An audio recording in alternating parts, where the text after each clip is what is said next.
প্রথমেই কবিতা উৎসব এডুকেশনের সকল দর্শক বন্ধুদের শুভেচ্ছা, ভালোবাসা, প্রীতি, নমস্কার, সালাম জানিয়ে আজকে ধারাবাহিক কবিতা পাঠের অনুষ্ঠান আরম্ভ করছি। আজকের পর্বে রয়েছে বেলাভূমি গোষ্ঠীর অন্যতম প্রধান কবি কলুল চৌধুরী কবিতা। কবির সাহিত্য সৃজন কর্মের নানা কাজ রয়েছে। একজন কবি হলেও তিনি সেই সঙ্গে সফল অনুবাদক, গল্পকারও।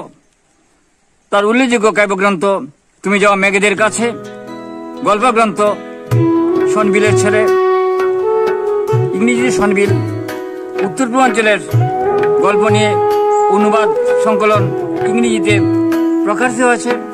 তিনি অনুবাদ করেছেন এই অঞ্চলের গল্পকারদের গল্প। তার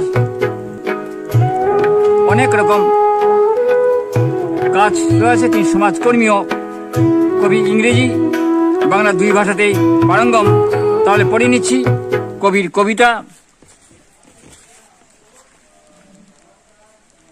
কবিতার শিরোনাম নিলিপ্তি। তুমি আলপথ ধরে হেঁটেছ মাঠের পর মাঠ, অথচ মাটির কান্না শুনতে পাওনি। তুমি সমুদ্র সৈকত হেঁটে ফিরেছ দিনের পর দিন, অথচ সমুদ্রের আর্তনা শুনতে পাওনি। তুমি মরুপথে ঘুরে ফিরেছ দিনের পর দিন, অথচ বালুকারাশির গঙ্গানি শুনতে পাওনি।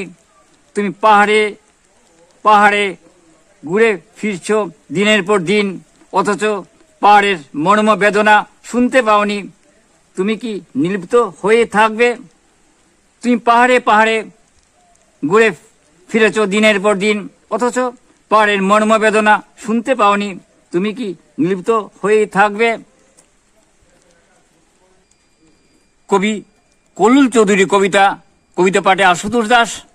কবি কলুল চৌধুরী কবিতা। কবিতার শিরোনাম ঋষিকুণ্ডা সি বিচ। এত সুন্দর ঋষিকুণ্ডা সি বিচ, এই যে মানুষের মহামিলন তীর্থ, প্রকৃতি এখানে তার অনবদ্য রূপ ঢেলে দিয়েছে। আর কি তরল সৌন্দর্য ভরা সমুদ্র, যার রং সময়ে সময়ে বদলায়, কখনো সবুজ, কখনো আকাশী, কখনো স্বর্ণাভ।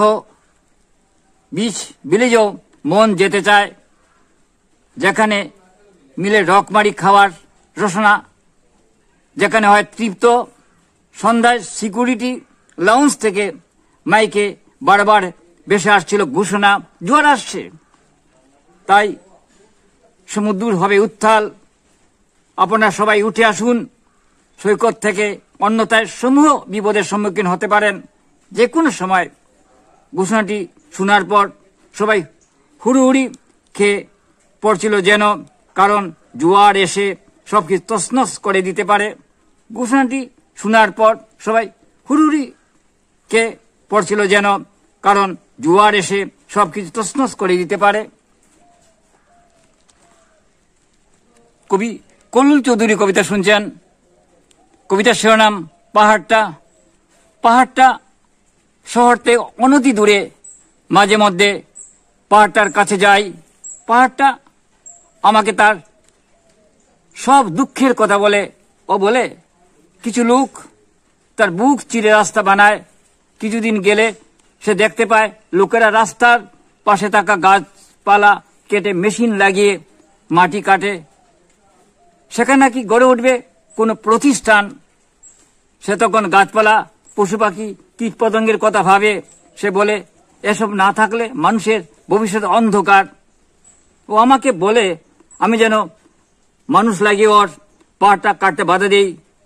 আমি বলি তুমি ঠিকই বলছো ভাই, মানুষ যদি নিজের ভবিষ্যৎকে সংকটাপন্ন করে তোলে তবে তার দায় তাকেই নিতে হবে।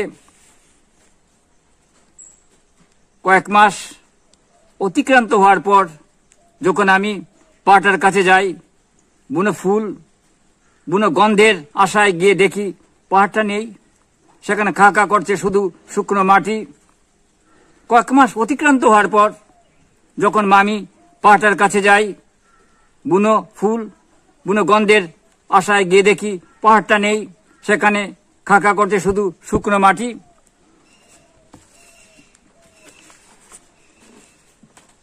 কবিতা উৎসব এডি ক্রিয়েশন অনুষ্ঠান শুনুন, দেখুন, আমাদের পাশে থাকুন। প্রকৌশলগত অনেক ত্রুটিরও আছে, তবুও কেবল বিষয় বৈচিত্র্য, নান্দনিক গুণ এবং ইতিবাচক বার্তার জন্য দেশে বিদেশের হাজার হাজার দর্শক এই অনুষ্ঠান দেখে থাকেন। আপনিও দেখুন, দেখতে থাকুন, ভালো লাগবেই। কবিতা হলো সুস্থভাবে বেঁচে থাকার অক্সিজেন। দেখতে থাকুন, ভালো লাগবেই। নমস্কার।